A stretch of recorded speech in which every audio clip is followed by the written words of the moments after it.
बुलढाणा जिल्ह्यामधल्या आदिवासी बहुल संग्रामपूर तालुक्यामधल्या झाशी गावच्या या शारदा दिनेश भिवटे, हातावर पोट असलेल्या शारदा भिवटे तपासणी करून घेण्याकरता जानेवारी महिन्यात संग्रामपूर प्राथमिक आरोग्य केंद्रात गेल्या। त्यावेळी त्या 1.5 महिन्याच्या गर्भवती होत्या। मात्र संग्रामपूर आरोग्य केंद्रातल्या डॉक्टरांनी कुटुंब नियोजन शस्त्रक्रियेच्या संख्येचं उद्दिष्ट गाठण्याकरता विना तपासणी शारदा भिवटे यांची कुटुंब नियोजन शस्त्रक्रिया केली। चेकअप करायला गेली तेव्हा पाडी येल होती मला, तर डॉक्टर लोक नाही म्हणत, तर ऑपरेशन केलं त्यांना। माझं औषध गोळ्या काहीच नाही दिल्या होत्या त्यांना। माझ्या मिस्टरला मला त्यांना बाहेर काढून दिलं। काय म्हटले ते म्हणत आता आम्ही काहीच करू शकत नाही, ते तुम्ही पाठ बसा म्हणत। दरम्यान गेल्या आठवड्यात शारदा भिवटे यांनी एका मुलीला जन्म दिला। झाल्या प्रकाराबाबत जाब विचारल्यानंतर जिल्हा आरोग्य विभागानं शारदा यांना नुकसान भरपाईबाबतचं पत्र पाठवलं।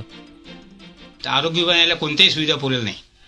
शेवटी एक तालुका पत्रकार संघाचा अध्यक्ष म्हणून एक माझे शिवभाऊ म्हणून मला भांडायला लागलं की डॉक्टर साहेब हे तुमचं कर्तव्य आहे, या महिलेने तुमचं कुटुंब नियोजन टार्गेट पूर्ण केलं आणि तुम्ही या सोडून देता। त्यावेळेस डॉक्टरने एक इंजेक्शन दिलं। आज या बाईला मुलगी झाली, उलट त्याने यांची कोणती सुविधा न घेता, काळजी न घेता त्याला वायावर सोडून त्याला उलट पत्र दिलं की बा हे कागदपत्र तुम्ही पूर्ण करा।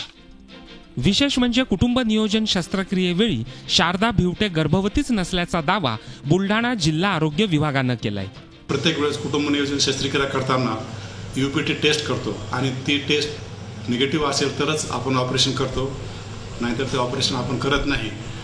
या महिलेमध्ये टेस्ट निगेटिव्ह होती आणि त्यामुळे वैद्यकीय अधिकाऱ्यांनी शस्त्रक्रिया केलेली आहे। या बाबतीत सदर मातेचा अर्ज आमच्याकडे आलेला आहे, आम्ही त्यावर कार्यवाही करणार आहोत। एकतर शस्त्रक्रियेवेळी शारदा यांची तपासणी केली गेली नव्हती आणि दुसरी गंभीर बाब ही की डॉक्टरांच्या म्हणण्यानुसार जर शारदा शस्त्रक्रियेवेळी गर्भवती नव्हत्या तर कुटुंब नियोजन शस्त्रक्रिया करूनही त्या गर्भवती राहिल्या म्हणजे हे आरोग्य प्रशासनाचं अपयश आहे। संतोष लोखंडे, झी मीडिया, बुलढाणा। झी 24 तास रहा एक पाऊल पुढे।